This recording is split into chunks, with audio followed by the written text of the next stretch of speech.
नमस्कार। मैं केवी रुस्तगी अपने चैनल ज्योतिष की पाठशाला में मित्रों आप सभी का स्वागत करता हूं।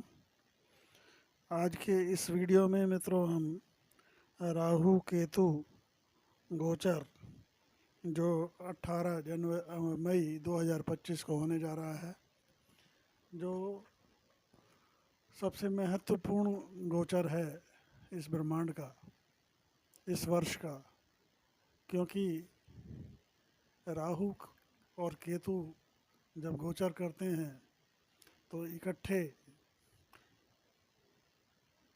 8 भावों को ये जो है प्रभावित करते हैं। 12 भावों में से 8 भावों को प्रभावित करने वाली ये ग्रह, सूर्य को ग्रहण लगा देने वाले ये ग्रह, कलयुग के राजा राहु और उनके समसप्तक केतु, उनके गोचर प्रभाव की हम चर्चा इस वीडियो में करेंगे। वृषभ लग्न और वृषभ राशि वालों का जो है क्या अफेक्ट आएगा, और वृषभ लग्न के बारे में हम पहले जान लें। वृषभ लग्न जो है, इसके लॉर्ड होते हैं शुक्राचार्य शुक्रदेव, और शुक्र जो हैं, हर चीज़ जो आपको अट्रैक्ट करती है वो शुक्र है। विलासिता, वैभव, आकर्षण के केंद्र शुक्र, जिसमें राहु जो ज्योतिष शास्त्र के मर्मज्ञ हैं, कुछ के अनुसार राहु यहाँ पे वृषभ राशि में उच्च के होते हैं, और कुछ विद्वानों के अनुसार राहु मिथुन राशि में उच्च के होते हैं। तो मित्रों, कुल मिलाकर ये गोचर बीते वर्ष के 18 महीने और आने वाले 18 महीने वृषभ लग्न और वृषभ राशि वालों के लिए मेरे हिसाब से 12 की 12 जो 9 ग्रह हैं, और सबसे ज़्यादा जो है वृषभ लग्न वालों के लिए राहु अच्छा फल देते हुए दिख रहे हैं, क्योंकि बीते वर्ष में राहु 11वें भाव में थे, तो 11वें भाव का राहु भी अच्छा फल देता है, और अब ये वक्री होके दशम भाव में आ जाएंगे, तो दशम भाव का राहु तो बहुत ही बलवान और बहुत ही अच्छे रिजल्ट देता है। तो इस गोचरीय प्रभाव की जब हम चर्चा करेंगे, तो राहु आप जैसा जानते हैं, राहु जो है एक छाया ग्रह है। जिस राशि में बैठते हैं उसके अनुरूप अपना रूप धारण करके, अगर उस भाव के स्वामी पे किसी शुभ ग्रह की दृष्टि हो, या उस भाव के स्वामी केंद्र या त्रिकोण में बैठे हों, मजबूत स्थिति लिए हों, तो राहु और केतु दोनों इसी हिसाब से जो है अपना प्रभाव और अपना रिजल्ट देते हैं, दृष्टियों से भी और गोचर से भी। तो जैसा हम जानते हैं कि सबसे कलयुग के जो राजा हैं वो राहु हैं। तो वैसे जो है हमारी ज्योतिष शास्त्र के जो राजा जो सूर्य देव कहलाते हैं, ये उनको भी ग्रहण लगा देते हैं, ये इतने पावरफुल हैं। तो कोई भी चीज़ आपको अचानक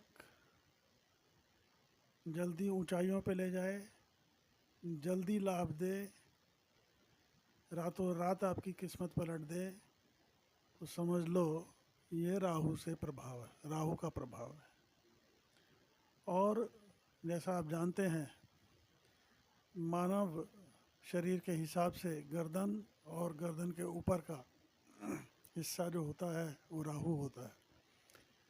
और क्योंकि गर्दन के नीचे इनका जो साम्राज्य पेट वगैरह कुछ भी नहीं है, तो इनके मुंह में कितना भी आप डालते रहो वो सब इनके लिए अनंत है, उसकी कोई गिनती नहीं है।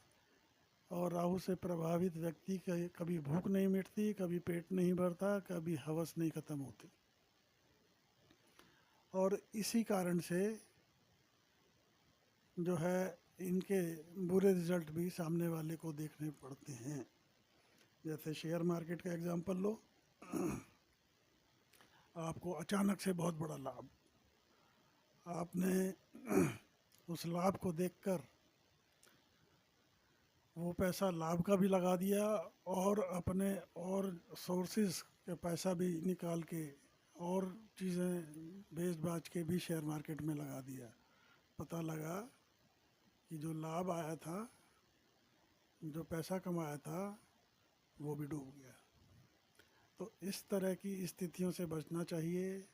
राहु अचानक लाभ दिखाते हैं, बड़ा दिखाते हैं, अनंत दिखाते हैं, और बाद में जब गिराते हैं तो ज़मीन नहीं मिलती।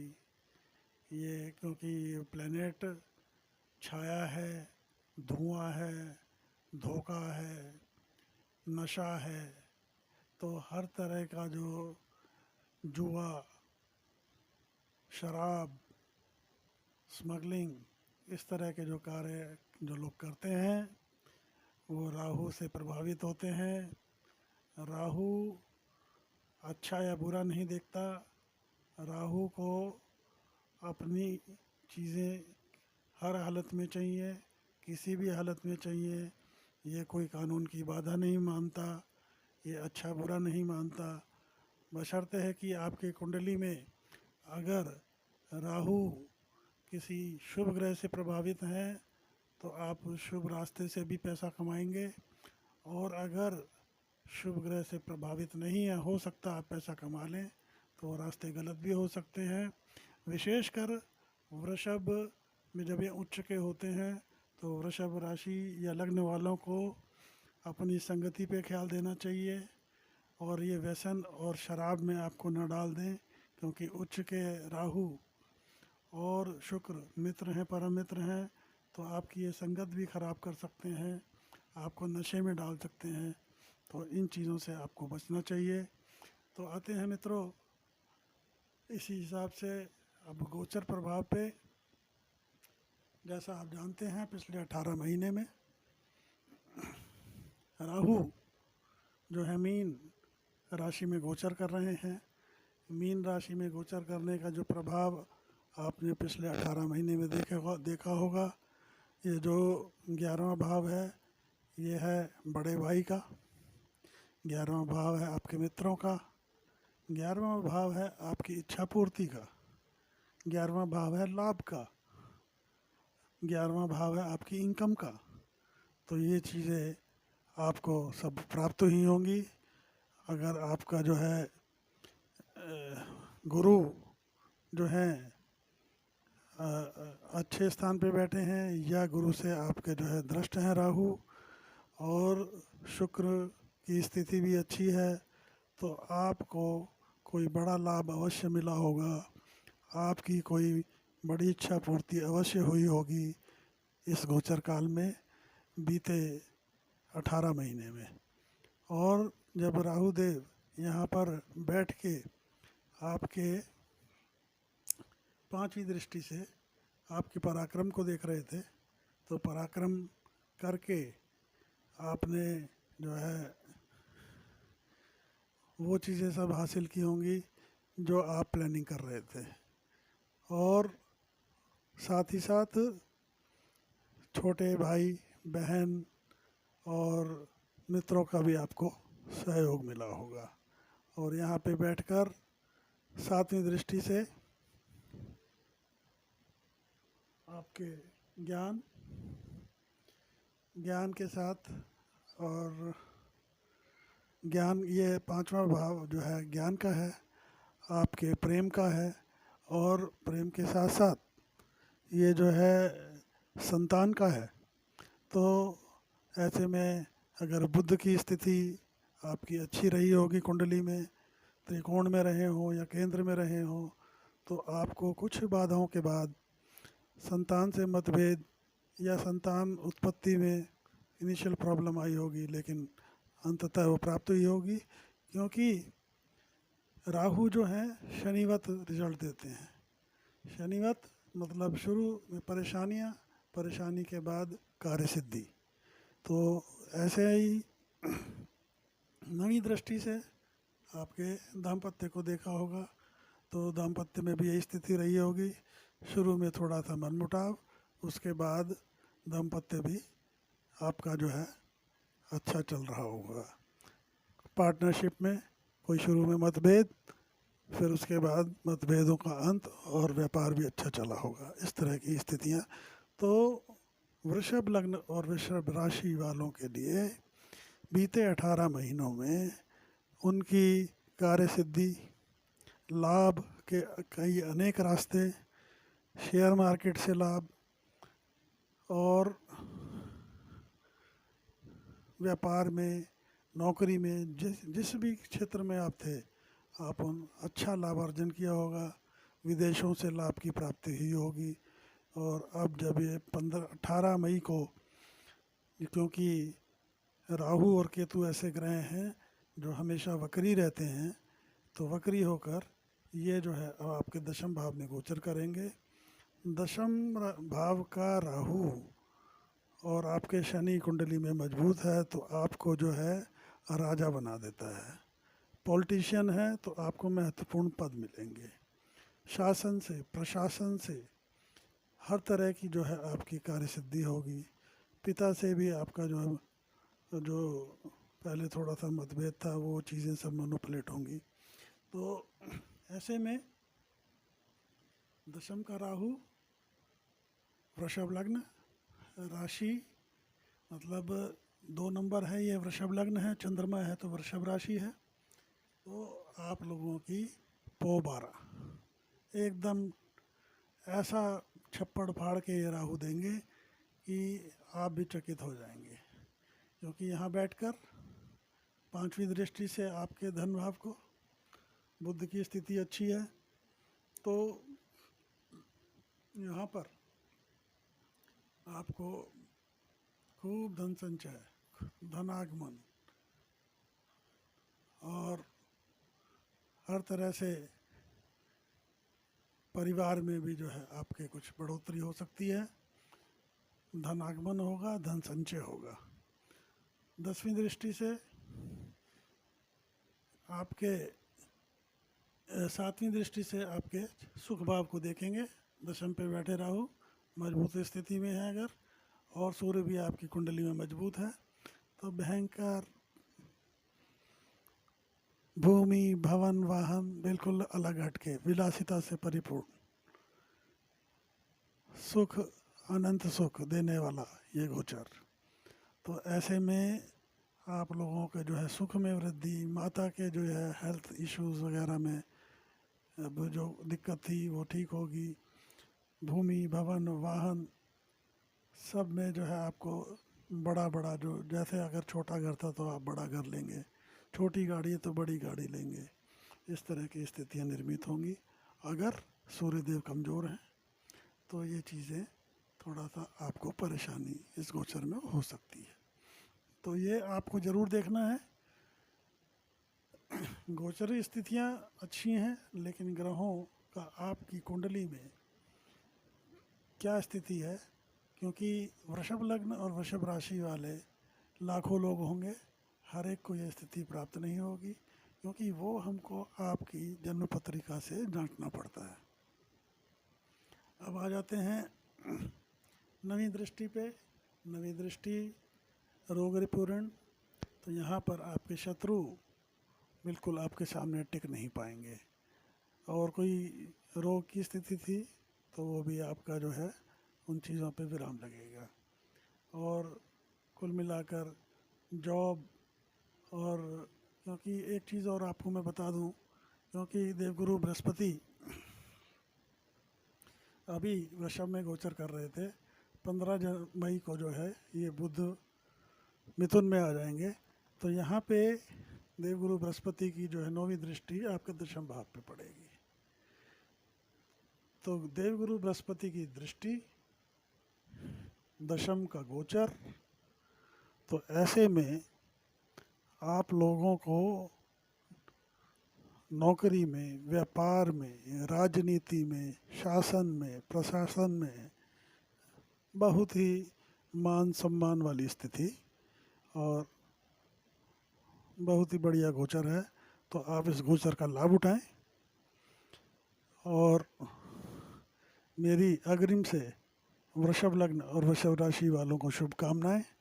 क्योंकि देखिए, जब राहु जब गोचर करते हैं तो स्थितियां 3 माह पूर्व वो चीज़ें शेप लेने लगती हैं। भले ही गोचर ये 18 मई को करेंगे, लेकिन 2-3 महीने पहले से ही स्थितियां आपके अनुकूलता लेती हुई चली आ रही होंगी।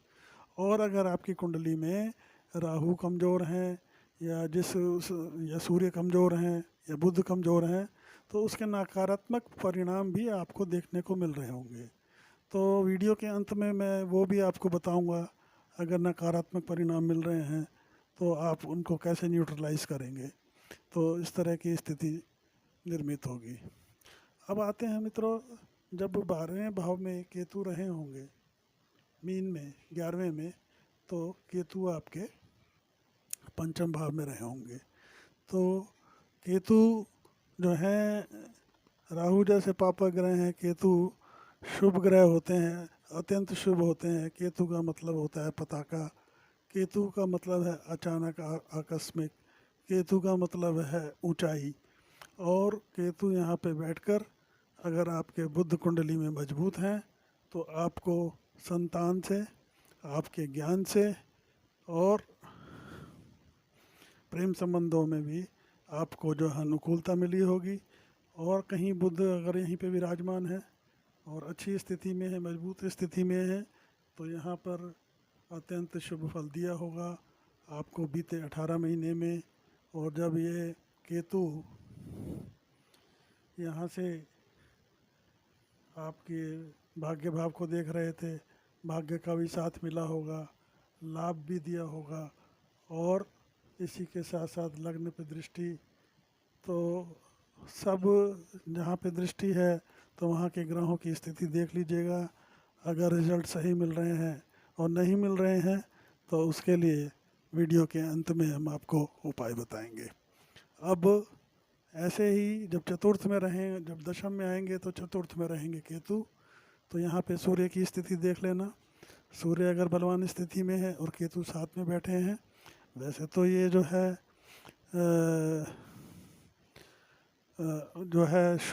केतु और सूर्य का जो है जो योग बनता है वो शुभ नहीं माना जाता है कि ये ग्रहण योग हो गया।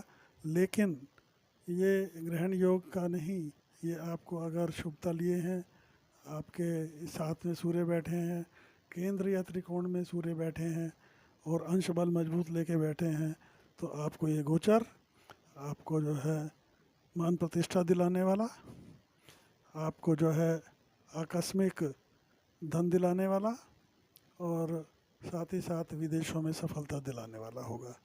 तो मित्रों, हमने आपका जो है वृषभ लग्न और वृषभ राशि वालों के लिए राहु और केतु गोचर का आपके सामने जो विवरण पेश किया। और जिनको इस गोचरीय स्थिति में जो मैंने कहा कि पहले से ही आभास हो जाएगा नेगेटिव या पॉजिटिव, तो अगर जिनको नकारात्मक रिजल्ट मिल रहे हैं तो उनके लिए सबसे बढ़िया है कि अपना गणपति की आराधना करें। गणपति के साथ साथ शिव जी की आराधना भी कर सकते हैं, शिव जी को, शिव परिवार की पूजा करें।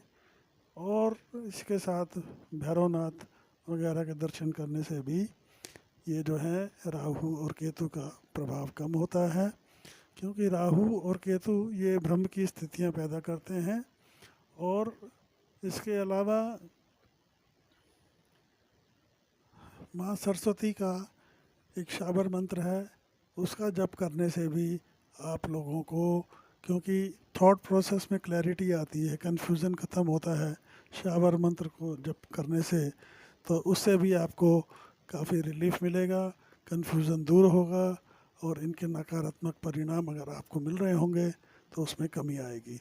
मित्रों, आपको अगर मेरा ये वीडियो पसंद आया हो तो वीडियो को लाइक करें, चैनल को सब्सक्राइब करें, बेल आइकॉन को हिट करें, जिससे हमको आपके लाइक करने से और सब्सक्राइब करने से उत्साहवर्धन मिले, और जिससे हम आपके लिए ये जो ऐसे वीडियो आपकी जानकारी के लिए लेते बनाने के लिए उत्साहित करता है।